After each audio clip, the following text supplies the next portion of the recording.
కార్యనిర్వాహక అధ్యక్షుడు కేటీఆర్ గారు ఇచ్చిన పిలుపు మేరకు రాష్ట్ర వ్యాప్తంగా కూడా తెలంగాణ తల్లికి పాలాభిషేకం చేయడం జరుగుతూ ఉంది. ఇవాళ తెలంగాణ సమాజానికి కావాల్సింది ఏంటంటే బతుకుదెరువు. తెలంగాణ రైతాంగానికి కావాల్సింది ఏంటంటే ఇస్తా అన్నటువంటి రుణమాఫీ పూర్తిగా చేయాలి, 15,000 రూపాయలు ఎకరాకి ఇవ్వాలి, ఒడ్లు కొనుగోలు కేంద్రాలను పూర్తి స్థాయిలో ఏర్పాటు చేయాలి, రైతులకు కావాల్సింది ఇవ్వాలనేది కావాలి తెలంగాణ సమాజానికి.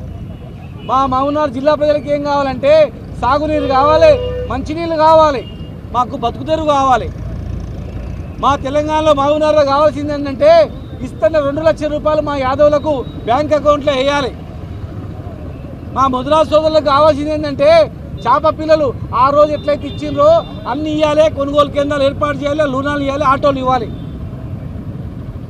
ఇలా మా మాదిగలకు కావాల్సింది ఏంటంటే, మా ఎస్సీలకు కావాల్సింది ఏంటంటే 10 లక్షల రూపాయలు దళిత బంధు ఇస్తామన్నారు కదా, వెంటనే మాకు ఇవ్వాలని. మా మైనారిటీ సోదరులకు కావాల్సింది ఏంటంటే షాదీ ముబారక్, 1 తోలా బంగారు సోనా జల్దీ దేనా బోల్కి. పేదవాళ్లకు ఇవాళ కావాల్సింది ఏందో, ఏ వృత్తులకు ఏమేం కావాలని మీరు హామీలు ఇచ్చిండ్రో గది కావాలా. కానీ అది ఏమి చేయకుండా, గొర్రెలు ఇవ్వకుండా, చేపలు ఇవ్వకుండా, కుల వృత్తులను అనగదొక్కి కుల వృత్తులను మొత్తం నాశనం చేసి ఇంటింటికి నల్లబెట్టినాం. నీళ్ళు వస్తలేవు, కరెంటు బంద్ అయింది. మరి ఎట్లా కరెంట్ ఎట్లా ఇవ్వాలా అది ఆలోచన చేయాలా. ఇచ్చిన హామీల మీద ఆలోచన చేయాలి. కానీ కొత్తగా ఒకటి తీసుకొచ్చి 2 నెలలు 3 నెలలు నడవాలా, మళ్ళీ కొత్తగా తీసుకొచ్చి 2-3 నెలలు కాదు. ఏ రాష్ట్రంలో కొత్తగా ఏర్పడినాక ఛత్తీస్గఢ్ రాష్ట్రం ఏర్పడ్డది, వాళ్ళు ఛత్తీస్గఢ్ మాతాను పెట్టుకున్నారు, కర్ణాటక రాష్ట్రంలో పెట్టుకున్నారు. కానీ ఏ రాష్ట్రంలో ఈ దేశంలో మార్చలా, ఉన్న తెలంగాణ తల్లి మార్చలా.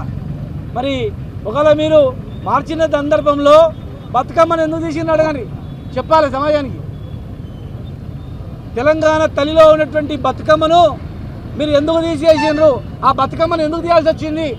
తెలంగాణ అంటేనే బతుకమ్మ కదా. ప్రతి మహిళ కూడా బతుకమ్మ అంటే చెప్తారు. బతుకమ్మ ఈ దేశంలో ఎక్కడ లేదు, ఏ రాష్ట్రంలో లేదు, ప్రపంచంలో లేదు, తెలంగాణ రాష్ట్రంలో మాత్రమే ఉంది. ప్రకృతిని పూజించే సంస్కృతి తెలంగాణ రాష్ట్రంలోనే ఉంది. ఈ తెలంగాణ రాష్ట్రంలో పుట్టిన బతుకమ్మ ప్రపంచ దేశాల్లో ఉంది. ఇవాళ ప్రపంచ దేశాల్లో ఉన్నటువంటి వాళ్ళు తెలంగాణ తల్లిలో బతుకమ్మ ఎందుకు తీసిండ్రంటే ఏం సమాధానం చెప్పాలి? తెలంగాణ రాష్ట్రం అని టీఎస్ అని పెట్టుకున్నాం. అంతకుముందు ఉంది తెలంగాణ, రాయలసీమ ఉంది, అన్ని ఆంధ్ర ఉంది. కానీ కొత్తగా మనం కొట్లాడి తెచ్చుకున్నాం కనుక తెలంగాణ రాష్ట్రం అని చెప్పి పెట్టుకున్నాం. పేర్లు మార్చడం కాదు, ప్రజల తలరాత మార్చండి. లేని వివాదాలు పెట్టి చట్టాలు తెచ్చి వాళ్ళని కేసులు వేయడము, కూల్చివేయడము, నోర్లు బంద్ చేయడము ఇది కాదు సమాజం కోరుకున్నది. మీరు తెలంగాణ తల్లిని పెడతామంటే ఓట్లు వేయలేదు, టీఎస్ను టీజీ మారుస్తామంటే ఓట్లు వేయలేదు, కాకతీయ తోరణం తీసేస్తామంటే ఓట్లు వేయలేదు, చార్మినార్ బొమ్మను తెలంగాణ చిహ్నంలో తీసేస్తామంటే ఓట్లు వేయలేదు. మీరు ఇచ్చిన హామీలను చూసి ఓట్లు వేసారు. మీరు ఇచ్చిన హామీలు నెరవేర్చడానికే ప్రయత్నం చేయండి. ఇండ్లు ఇస్తామన్నారు, ఇవ్వండి, తొందరగా ఇచ్చిన హామీలు చేయండి. ఇలా ఇచ్చిన హామీలు నెరవేర్చకుండా కొత్త కొత్త వివాదాలను తెలంగాణ ప్రజలను దృష్టి మళ్లించి చేస్తే అది సమాజానికి మంచిది కాదు. దాన్ని ఆలోచన చేసుకోవాలని చెప్పని ఈరోజు మా రాష్ట్ర కమిటీ ఇచ్చినటువంటి పిలుపు మేరకు మరి ఈరోజు అందరం కూడా పాల్గొంటూ ఉన్నాం. భవిష్యత్ కార్యాచరణ కూడా ఏ అంశాల మీద ఉంటుందో ఖచ్చితంగా ప్రజలు అందరూ కూడా ఎదురు చూస్తూ ఉన్నారు. ఏ పిలిపిస్తే స్వచ్ఛందంగా ఎట్లా పాల్గొనాలని చెప్పి ఆలోచన చేస్తూ ఉన్నారు. ఈరోజు తెలంగాణ సంపద మొత్తం దిగిపోయింది, మొత్తం పడిపోయింది. ఒక ఇంటికి పోయి ఇట్లా చూపిస్తే 2000 ఎలక్షన్ కన్నా ముందు పోయిన డిసెంబర్ నాడు ఈ ఇల్లు విలువ అడగండి, ఈ భూమి విలువ అడగండి, ఏదైనా అడగండి, ఆ రోజుకి ఈ రోజుకి ఎంత పడిపోయింది చూడండి. గ్రామాల నుంచి రాజధాని వరకు, హైదరాబాద్ వరకు మొత్తం సంపద మొత్తం కింద పడిపోయింది. ఆ లారీ టైరుకు గాలి తీస్తే ఎట్లయితే తుస్సున పడిపోతుందో అంత పడిపోయింది. సంపద పెంచడానికి ప్రయత్నం చేయండి, కానీ మంచి మాట్లాడిందని స్వీకరించండి. కానీ కొత్త వివాదాలకు పోకుండా ప్రభుత్వం మీరు ఇచ్చిన హామీలను దృష్టి పెడితే మీకు కూడా మంచిది. హామీలు గాలికి వదిలేస్తే కష్టం. రాహుల్ గాంధీ గారు, మరి మీ నాయకుడు రేపు భవిష్యత్తులో మీకు ప్రధానమంత్రి కావాలంటే, తెలంగాణలో ఎంపీలుగా గెలవాలంటే మరి తెలంగాణలో ఏం చేస్తే గెలుస్తారు? రాహుల్ గాంధీ గారు ఇచ్చిన మాట నిలబెడితే గెలుస్తారా? సోనియా గాంధీ గారు ఇచ్చిన మాట, తెలంగాణకు వచ్చి మాట్లాడిన మాట నిలబెడితే గెలుస్తారా? ప్రియాంక గాంధీ గారు వచ్చి ఏదైతే హామీలు ఇచ్చిపోయిందో ఆ హామీలు నెరవేరిస్తే గెలుస్తారా? లేకపోతే కొత్త కొత్త వివాదాలు సృష్టిస్తే గెలుస్తారా? మీరే ఆలోచన చేసుకోండి.